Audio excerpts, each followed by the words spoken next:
Hey everyone, welcome back to our YouTube channel. Today we're going to be talking about heart health, and it is National Heart Health Month. So if you have a healthy heart, congratulations. If you're working on getting healthier in your heart, also congratulations. Today we're going to be talking about some of those things that are affected by metabolic disease. We've been sort of on a trend, if you will. We know that metabolic disease is that confluence of factors, which includes things like high blood pressure, maybe high cholesterol, waist circumference that indicates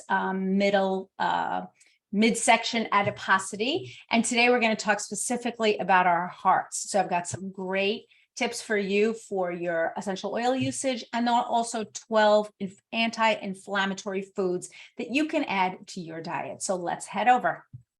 Okay, so first of all, I want to get started by just saying hello and welcome to everybody who's here. We've got a couple of,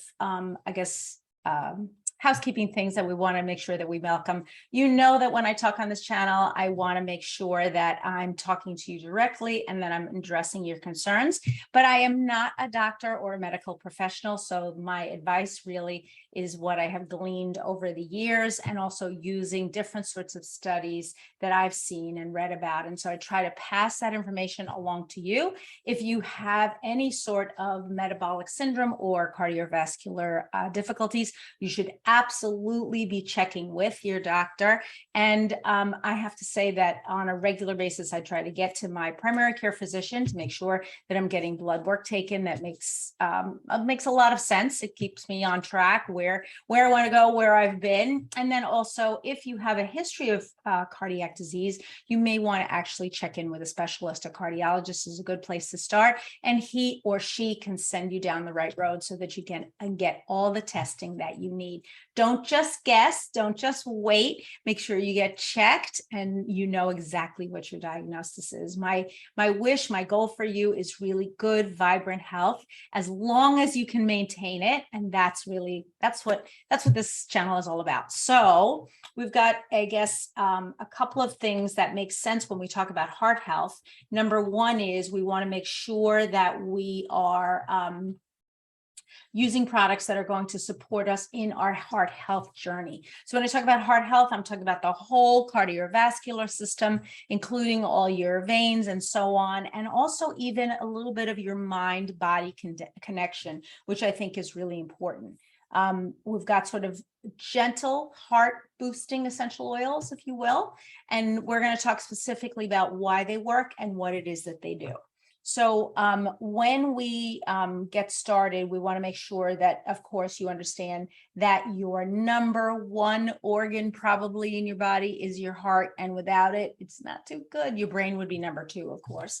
Any of your organs, we want to keep them pumping, but I would say that your heart specifically is the one that feeds blood to all of your extremities, all of your organs. It's the thing that says, okay, this person is alive. So keep your heart healthy. Make sure that when you're using plants and seeds and other essential oils, that you're using ones that are heart supportive. You know, there's been a lot of research done lately about aromatherapy and how it can lower things like anxious feelings or stressful feelings, which can be risk factors for high blood pressure. And using essential oils can help us to relax and feel less tense. And that can be one of the concerns that you may have. Some of the others may be dietary, and we're going to talk about those as well. Of course, we want to help you to eat a nutritious diet as much as you possibly can. These are not all the essential oils that I'm going to talk about. I'm going to talk about some selected ones, but the ones in this picture actually do give you a good idea of what we're going to be talking about today.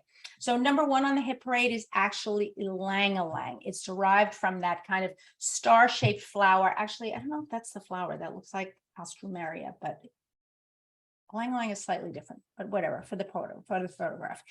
It is a tropical tree, and Ylang Ylang oil has been shown to have calming and almost like a sedative effect, can reduce heart rate, and may actually support healthy blood pressure levels. You can use a couple of drops in a bath with some Epsom salts. You can use it on your skin, kind of breathing it in. If you want to use it in a bowl of water, almost like a facial. Of course, you can use it. Ylang Ylang has a strong floral, very heady scent. You can use it as a personal perfume, but it is an antioxidant when used internally. And yes, Ylang Ylang can be used internally, and it promotes a calming, positive atmosphere. If you've never used Ylang Ylang, or if you have used Ylang Ylang, you may love it or hate it, and that's okay. There's other oils that you can use. I happen to love it. I love that heady floral scent. It's something to me that's sort of intoxicating and very calming for me. So if you've used Ylang Ylang, I'd love to hear in the comments and in the chat. Let me know, have you used it? Give me a Y for yes, and give me another Y if you liked it. So used it and liked it. Next on the hit parade is good old-fashioned lavender. Now, I have a feeling that many of you not only have used lavender, you've used it for a whole bunch of stuff, and you may even be thinking, this is so boring. But lavender has been shown not only to reduce feelings of anxiousness or stress, it's also been shown to help with heart function. Now, you would actually be applying the lavender right here over the heart. Many people I know actually take lavender in capsules, and they'll take lavender plus lemongrass to support their hearts and to make sure that there's nothing gunky flowing through their system and make sure everything's flowing properly. Again, we have sort of those kind of pleasing, very, again, a floral, think florals, right? When we're thinking about the heart. Pleasant smell, promoting relaxation. So if you're ever feeling tense or anxious, you've got that kind of, I don't know, what happens with me is my shoulders get up around my ears because I can't relax. I'm not breathing the way I should be because I'm so stressed and tensed out. I'll actually I keep a lot of oils in my kitchen, go to my kitchen, take some lavender oil and apply it right here over the chest, maybe behind my ears, on the back of my neck, to make sure that I'm getting all the properties of lavender. Lavender is one of those oils that honestly, I don't know what we would do without it. It does promote relaxation when we breathe it in, and can help lower some of the pressure of the blood, if that's something that you're concerned about. You can put it on your pillows, drop it on the bottoms of your feet. I mean, you all know about lavender. I don't have to really tell you about it. I have also taken to using it from time to time in a small sprayer bottle, kind of spraying down my sheets and pillows, almost like a linen spray. You can use the same sort of spray if you are a person who likes to iron. I know I like to iron. Can I tell you? Ironing, you can use it then, so it'll kind of sink into the clothes. Last but not least, you can use it while you're washing. So take one of those nice woolen dryer balls, apply it to the dryer ball. Be generous because you want to make sure all the clothes get the scent. Throw the dryer ball in there and then let it bounce around with all your clothes, your towels, your sheets, your clothes, whatever it is. So it gets that really nice, relaxing scent. And we do have brain receptors that can tell us to relax when we breathe in different sorts of scents. Lavender is one of those scents, so you want to make sure that lavender is in your regular rotation, especially when you're talking about heart health. Next on the hit parade, cinnamon bark. All of you, or many of you, I would say, have probably heard about cinnamon bark, and that it is a way for many people take ground cinnamon. They either sprinkle it on their food or they eat it in capsules to help with their cholesterol levels. I like cinnamon bark essential oil. It is a wonderful oil for boosting heart health. You can mix a drop or two with some fractionated coconut oil and apply it right over the heart. I would not apply it neat. It is a hot oil. You are going to feel that kind of spicy, hot feeling on the skin, which you really don't want. Studies have shown that it can increase circulation and that it will lower, as I said, overall cholesterol, specifically LDL cholesterol when used consistently, while raising the good cholesterol, which is the HDL. So cinnamon bark tends to have a kind of a sweet flavor. I love it. I'll frequently add it like right on the top of a cup of coffee and then mix it in. I love that kind of sweet, spicy smell, but and taste.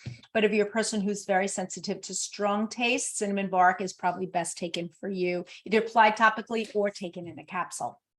I think some of you will probably remember the story years ago. My daughter loved the smell of cinnamon bark, And she actually started applying it all over herself. And of course, then her skin was super hot and she was very uncomfortable. And we actually she put herself in the bathtub to kind of rinse it off. And I said, no, water's not going to help. And then I added a whole bunch of fractionated coconut oil, kind of like, I don't know, a fire hose to put out a fire. And I said, how do you feel? How do you feel? And she said, greasy. So I knew she was fine. But again, make sure your cinnamon oil is blended before you apply it, especially to sensitive skin, right? Skin on our chest tends to be sensitive. Another oil that I know that you're probably have used in the past, but have thought, wow, I haven't used that in a while, is Petitgrain. Petitgrain actually comes from part of the sour orange tree or the bitter orange tree, and has the smell of very strong grapefruit. I love it because it supports the cardiovascular, the immune, and the digestive systems. It has a very clean and fresh aroma, like very strong grapefruit. So if you like grapefruit, you probably love this. It also has calming and relaxing effects and can help us to relieve feelings of tension and stress. Petitgrain is one of those oils that I love to put into rotation with some of my other oils in my diffuser because of that bright, clean smell. If you're talking about any of the kind of green oils, if you will, Petitgrain is that, of course, the label's green, right? And I have my green sweater on, right? So today's a green day, but that very green, bright, fresh smell. And I would be using it with other citrus oils, perhaps with things like cassia or cinnamon bark or eucalyptus, geranium, lemongrass. All of those are going to be heart healthy, heart supportive, blended certainly with your lavender, with your flower oils. But you want to get some sort of a mix together for yourself that's going to be both supportive and that you actually like. The key with diffusing essential oils, in my opinion, is picking blends that you really are going to be drawn to, because the more you're drawn to it, the more you're going to use it to support your health. When we make blends that are kind of like a little bit of the kitchen sink, we tend to get something that maybe doesn't smell that great, and then we're not reaching for it all the time. But if you love it and you want to smell it, you're more likely to use it. So you want to take your Petitgrain. Again, you can take it internally to support the nervous system and promote healthful, restful sleep. We all need our sleep to support our hearts. You can use it with lavender or bergamot on your bedding or your pillows. And you can also drink it in some juice or water to support, as I mentioned, cardiovascular, immune, nervous, and digestive systems. So we want to make sure that it is something that we have in our rotation. It's a great antioxidant, and that's one of the things we want to make sure that we're getting lots of antioxidants. And I'm going to talk to you about 12 antioxidant foods that I think you're going to really like. Many of them you may already have in rotation, but I have to say, I was going through the list. I thought, want to add these. Okay, next, Copaiba. Now, as we know, Copaiba comes in two different formats. It comes in both the essential oil and in the capsule. In the picture, the lady is adding it into some lotion, which is a wonderful way to add in your Copaiba. I use Copaiba very frequently as an anti-inflammatory. So whenever I'm having any sort of discomfort in my muscles and my joints, I will frequently blend it with other oils. I don't usually use it alone, I have to say. It is a very mild smelling oil, so it can easily be blended with other things.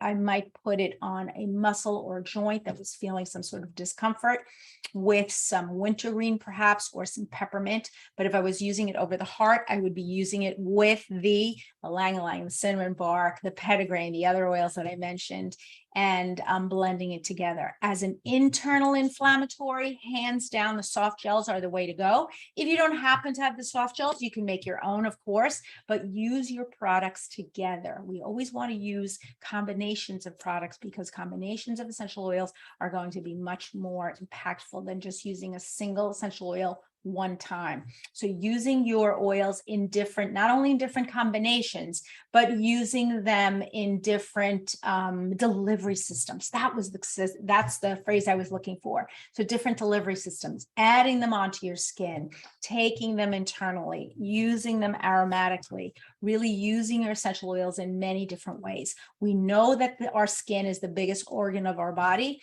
So when you're moisturizing your skin, when you get out of the shower or the bath, really applying those essential oils. I apply essential oils with my lotion from my neck to my feet.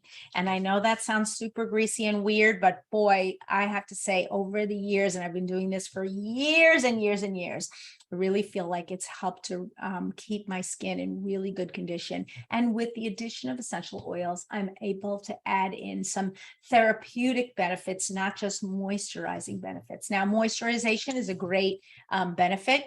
We want to make sure that when we're using our Copaiba, specifically for the heart, we're keeping in mind that it can regulate blood and body fluids. It helps with vascular health. It helps with stiffness, structural issues, and any sort of problems you may be having with the heart. It is a stimulant to the circulatory and lymphatic systems. And we want to use it, as I said, always 1 to 4 drops, right? So if we're using it in juice or in water, we're adding 1 to 2 drops, and then topically combined with fractionated coconut oil or with unscented moisturizer, as you see here. I don't just buy any old moisturizer. I use the moisturizer from dōTERRA that's unscented and also clean. If you happen to have another one that's clean and unscented, absolutely use that. But read your labels, folks, because I have to say lately I've been reading labels and thinking, what is it that they added to this product, specifically as it comes to food, which is really kind of disappointing. Foods that I had eaten for years and years, and suddenly they've changed the formulas. Talking so much, my mouth is getting dry. So again, cardiovascular, immune, digestive system, all supported with your Copaiba, and also your anti-inflammatory response. Copaiba is one of those oils that I would take in combination with my deep blue capsules if I was having any sort of inflammatory response, whether I bumped my elbow or maybe I had some sort of head tension. I would use those together. I also use Copaiba with Serenity when I'm having difficulty sleeping. So this is one of those oils or capsules that should be combined with other oils to make sure that you're getting the best response possible. Okay, we've got, okay, now we're going to talk a little bit about the nutrition. Why do you need XC Omega? You need it because it does really support the heart and cardiovascular system because of the omega-3 fatty acids. You know that you're taking 4 soft gels a day. You're taking 2 in the morning and then 2 at night. You take them with a meal or without a meal, it doesn't really matter, but it can help you with your heart and circulatory health, healthy joint function, immune boosting properties. It's going to reduce lipid oxidation. It helps with your brain, your eyes, your nervous system. It helps your skin. I have to say, there are very few things that I would really consider an all-around body boost. And we talk about moisturizing. This is kind of, I don't know, moisturizing you from the inside out. I know that sounds crazy, but I know that we really do need healthy fats, and XC Omega combines both omega-3s with essential oils, which are going to make those fats much more penetrable and much more digestible for our system. We do get DHA and 300 milligrams of DHA in every every single dose. So it's going to be your 4 capsules, not in each capsule. And we also have a proprietary blend of essential oil, which includes clove, frankincense, thyme, cumin, wild orange, peppermint, ginger, caraway, and German chamomile, all of which are wonderful antioxidants. Does not contain meat or wheat products, so it is gluten-free for anybody who's asking. And it is meant to be taken in tandem with our MICRO PLEX VMz, which is our nutritional supplement, which includes a balanced blend of vitamins and minerals, including things like calcium, magnesium, zinc, selenium, copper, all of which are necessary for our heart health. And if you think you can pluck any of those out and take them individually, part of the reason why the dōTERRA vitamins work so well, vitamins and minerals, is that they are not only specifically formulated to work really well together, they're also not mega vitamins. They are vitamins that fill the gaps where we as Americans, really as I would say worldwide citizens, are not eating the diet that perhaps we used to eat. I know last night I sat down to eat and I was having kind of a lot of vegetables. I was having mushrooms and some peppers, onions, a little bit of cabbage. I know that sounds like a crazy meal, but it was really a very vegetable heavy meal. But then I realized in all of those things, I really hadn't had anything green. So then I went back to the kitchen and I made myself a small salad with some arugula and some other lettuces in it. So I was able to add something green, but I'm sure that I left something out. There's just no way. And after a while, I was just satisfied. I didn't need to eat anymore. But did I go through every nutrient that I had eaten in my meal and think, oh, I didn't get anything with, I don't know, manganese or, I don't know, some other magnesium? And I did not. But I knew that if I was taking my vitamins, I would be able to fill in those gaps if there was a food that I didn't get or I don't get on a regular basis just because I prefer not to eat that food. One of the things that it's funny because in our house, we don't eat a lot of bananas. My kids like them a little bit more. My son likes them. But once my kids have gone back to Texas where they live, I don't buy bananas for literally months and months. Now, I do know that bananas are a wonderful source of potassium, but do I eat them? I do not. And so maybe I'm not getting enough, but if I'm taking my MICRO PLEX VMz, I know that I am. Okay.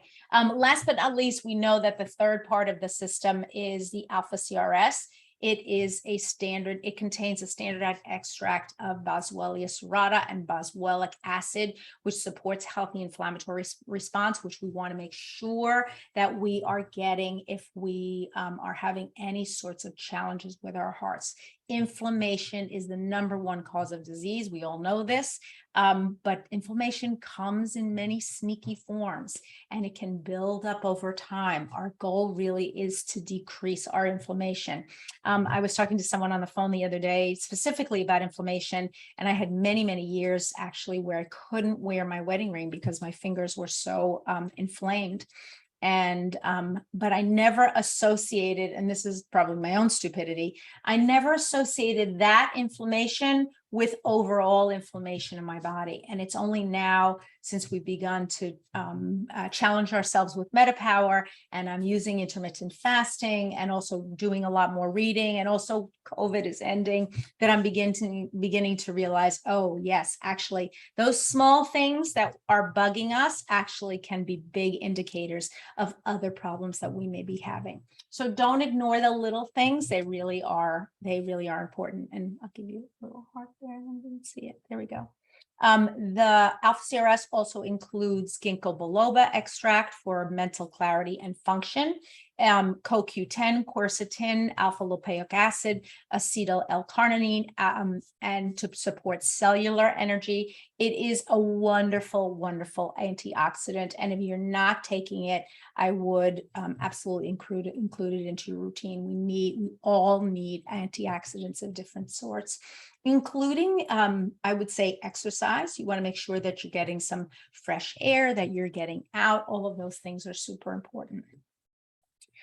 We have, in this particular blend, there's ellagic acid from pomegranate seeds and curcumin from turmeric root. It's a kind of a one-stop shop. If you're not taking this one, there are a couple of others that you could, but this would be my first choice. So here they are all together.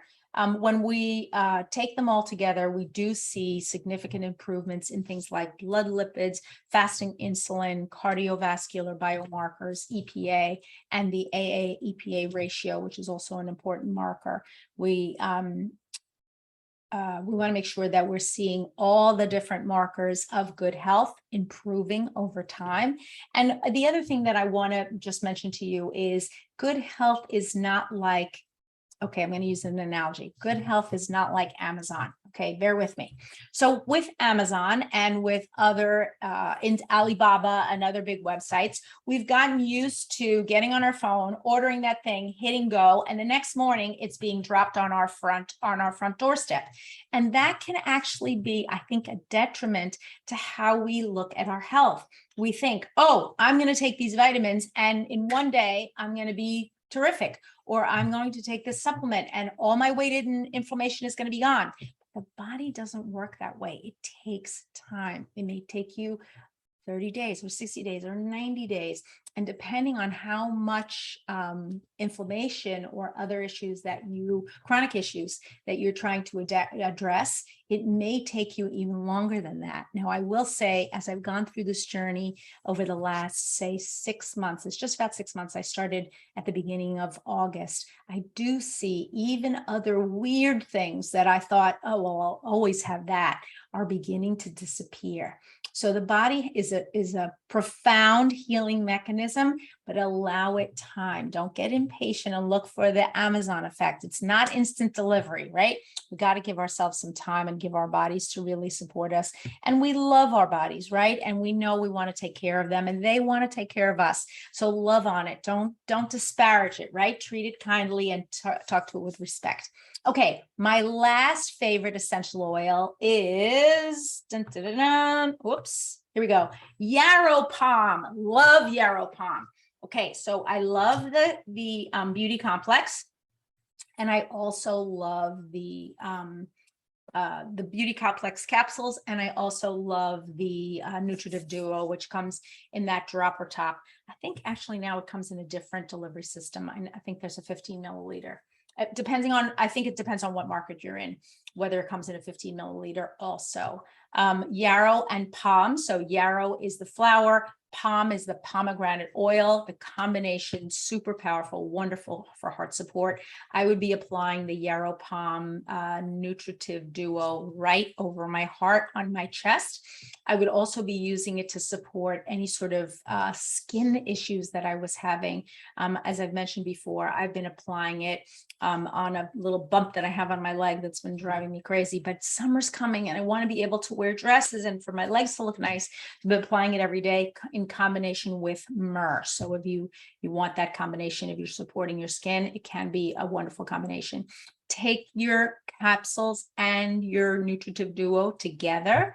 The pomegranate oil does contain beta-caryophyllene, which has substantial benefits for the immune and cellular systems. It can promote a healthy immune response. And you want to, if you're taking the liquid instead, to take 1 to 4 drops in any sort of liquid and then swallow it down. It has kind of a mild flavor, and the scent is very similar to Roman chamomile. So I think you'll like it either way. Okay, now let's talk about 12 things, and we're going to go through these super quickly. These are 12 top sources for your anti-inflammatory diet. And you may have seen some of these before, but I think it's worth mentioning why we want these. Okay, so number 1 on the hit parade, and I know this is something you've heard before, but important to keep in mind, excuse me. Oh, myrrh. Oh, I'm sorry, not myrrh. Tea. Duh. So I just mentioned myrrh. That's why I was thinking, wow, did I include this by mistake? Tea, 2 to 4 cups a day. White, green, black, oolong teas, excellent. Don't add sugar if you can possibly help it. Train yourself to not do it. I'm actually reading a wonderful book. I hope you can see it here.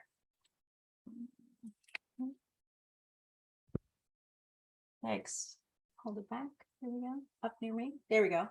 Breaking up. I think you can see it now. Breaking up with sugar. I am not a big sugar eater in general. It's just not my thing. But I do realize that every time I reduce my sugar dramatically, I do see a decrease in inflammation. And we've seen an explosion of sugars in foods. So I'm really trying to limit my sugar, making sure that the beverages that I'm drinking don't have sugar, and the salad dressings that I'm eating don't have sugar, and any of the tomato products, because that's very common in tomato products to cut the acidity, don't have sugar. I love, I've confessed this a million times, but I really love bubble tea, but I've had to break up with bubble tea for the most part because it just really contains too much sugar. And even the one without sugar had a little bit of sugar. The lady was like, well, if you make this one, could I make my own at home? Sure, but I just don't do it. I love the super sugary one. And it is a treat if I want to treat myself from time to time, but I'm really making sure that I'm reducing the amount of sugar that I intake. Number 2, we want to include our fresh herbs, healthy herbs and spices, really in unlimited amounts.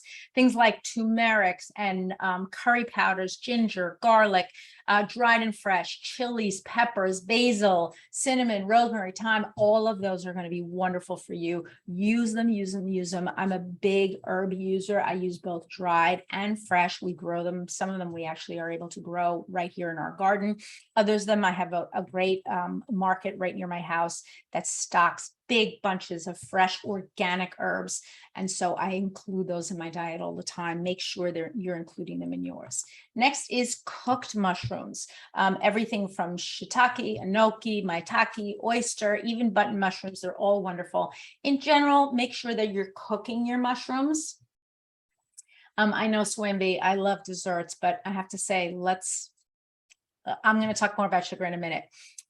Mushrooms are wonderful. Don't eat too many of them raw. You can eat a little bit if you're eating button mushrooms. You can eat a few of them raw from time to time, but they do have a compound that eaten in large quantities can be disruptive to our digestive system. So cook your mushrooms, eat them frequently, eat them with your herbs, and make sure that you're including them as part of your healthy diet. One more time, I'm just going to remind you, take your nutritional healthy supplements. You want to make sure that you're getting those to fill in any of the gaps in your diet when you're unable to get the micronutrients that you need. Also, you want to make sure that you're getting lots of vegetables, 4 to 5 servings per day. I have to say, there's not a vegetable that I don't like. I don't think I've ever tasted a vegetable that I said, ooh, don't like that one. Love vegetables. Certainly sometimes the preparation might be weird. I might like that, but I just love vegetables all the time, every day. And I make tons of them, everything from Brussels sprouts to salads and hot and cold vegetables, root vegetables, love them all. Concentrate on the vegetables that are grown above the ground, right? And add in the vegetables that are grown, the starchy vegetables below the ground in more limited quantities. We want to make sure that our diet doesn't consist of just French fries, right? And make sure you're cooking them with healthy fats, of course, if you're going to be cooking them. Add in some fruits. Another one, number 6, whole fruits, no juices, right? No purees. I would even stay clear of things like smoothies, just a good old-fashioned just bite of fruit. Make sure you're getting some fruit in every day. We've got some wonderful antioxidants. Of course, we want to choose things that like berries, raspberries, blueberries, strawberries, peaches, nectarines, tropical fruits. Also, try to choose fruits that are grown in where you are from. So, for example, here in New Jersey, there are no tropical fruits grown here, but we do get a lot of things like whole fruits like apples and pears. We also get stone fruits, which are the ones that have the big pit in the middle, like peaches and plums, nectarines. And then we also get a whole mess of berries. Berries are very common in this area. In fact, the blueberry capital of the world is right here in my home state of New Jersey. I've actually been there. Eat the fruits that are typical to your region, and you're going to get the most health from those products. Next are alternative sources of protein. And now I know this is a little bit controversial. Some people love their meat, their chicken and their fish, but I'm going to encourage you to try to get some alternative sources of protein, whether it's from things like broccoli, even broccoli, yes, indeed, and greens have some protein in them. Nuts, seeds. You can try things like soy foods, tempeh, many vegetable proteins have healthy isoflavones and isoflavonoids. I don't know if I'm pronouncing that correctly. And contribute to antioxidant activity. So we want to make sure, for those of you who are going to be celebrating Lent is starting this Wednesday, actually in 2 days. You may be giving up meat sources or animal protein sources for a period of time as a sacrifice. As I know, I'm going to be going through Lent starting on Wednesday. And many of the things the luxurious items that we would ordinarily eat during the rest of the year. And certainly we ate during our feasting periods during the Christmas season or Chinese New Year. We will again eat at Easter, but for these 40 days, we try to eat modestly. Vegetable proteins or alternative sources of protein are a good place to go for that. Next up are healthy fats. So we want to make sure that things like avocado and nuts and seeds, maybe even some eggs or some healthy fish, some olives are included in your diet on a regular basis. We want to make sure that we're getting some healthy fats. And I have to say, I find sometimes when I'm scrounging around the kitchen and thinking, what should I eat? What should I eat? What should I eat? It's because I haven't had enough fat that day. And if I have a slice of avocado or a few nuts, I often just feel more satisfied and then can rest. The other day, I had eaten my dinner, I'd had a healthy lunch, I don't know what I was looking for. And I just took a hard-boiled egg and I had that. And afterwards, I felt just right. And now I know an egg is not a vegetarian source of protein, but or a vegetarian or vegan source of protein, but it's something that you could include if you're looking for some sort of healthy fats in your diet. Okay, let's talk about whole grains, whole and cracked grains. This is a weird one, folks, because sometimes when we see products advertised, specifically breads, crackers, any types of baked goods, it will say whole wheat as the first ingredient, but it's really not. The grains have been ground down to either a fine powder or they've been ground down even to a coarse powder, but you really are losing a lot of the bran and the germ. You want to take whole grains, cook them yourselves, and then blend them with some, I often throw in healthy fats and some vegetables, and I'll make some sort of what I'm going to call a pilaf, and I'll eat it either at room temperature or warm or even cold. Things like brown rice, basmati rice, buckwheat groats, barley, quinoa, oats of any kind. Many of these are gluten-free. They can be very filling to the when you eat them, so you don't have to feel like, oh, well, I ate that and I'm still hungry. Quite the contrary, whole grains can actually be very satisfying, and combined with healthy fats can be a wonderful part of our diet. Last but not least, I think this is last. No, I'm sorry, you got 3 more. Beans and legumes, also a wonderful thing to add into your diet if you're talking about anti-inflammatory effects. Well, that's what this is all about, right? We're talking about heart health. So if you're looking at improving your heart, any kinds of beans and legumes, anything from red and black beans, chickpeas, black-eyed peas, lentils. This is kind of a smorgasbord of beans here on the screen. I love beans and we eat them here all the time. It is part of our culture to eat beans, I would say. Part of my family is from the Caribbean and people eat a lot of beans there, very often combined with rice or other grains. But even if it's not part of your culture, begin to eat beans. If you're not accustomed to eating, don't worry. You may feel like at first, wow, what did I eat? But your body will absolutely begin to digest some of that fiber, some of that indigestible or insoluble fiber that at first you may feel like, whoa, what was that just went into my stomach? But in the long run, you'll improve your gut microbiome, which will help your heart. Okay, number 11, no brainer, water. We want to make sure we're always including water as much as we possibly can. And we want to make sure that it's pure, clean water. Don't drink things that have sugars in them or diet waters that are flavored if you can possibly help it. If you want to drink something that's flavored and you want to drink it during your eating window, if you're intermittent fasting, consider like a soda or anything else, but on a daily basis, try to get in the habit of drinking plain, pure water, whether it's sparkling or flat, but just included in your diet altogether. And then last but not least, controversial sweets. We want to make sure that we're limiting our sweets to healthy sweets. We may not even realize how many sugars we're eating because sugar has now become ubiquitous. I just finished a wonderful book that was called The Case Against Sugar by an amazing man named Gary Taubes. And he talks about how in the 1800s, we ate on an worldwide average about 5 pounds of sugar per person per year. And now, as you can well imagine, the average is well up into, I think it's about 100 pounds per person per year. Now, that's the average, which means some people are drinking and eating a lot more, and some people are drinking and eating a lot less. Now, I wish there was some sort of way, I guess you could do it if you're really very conscientious, to measure the amount of sugar you ate every day and then add it up at the end of the year to see exactly what was your personal sugar score. But I have to say, being conscientious about how we include sugars into our diet is a big one.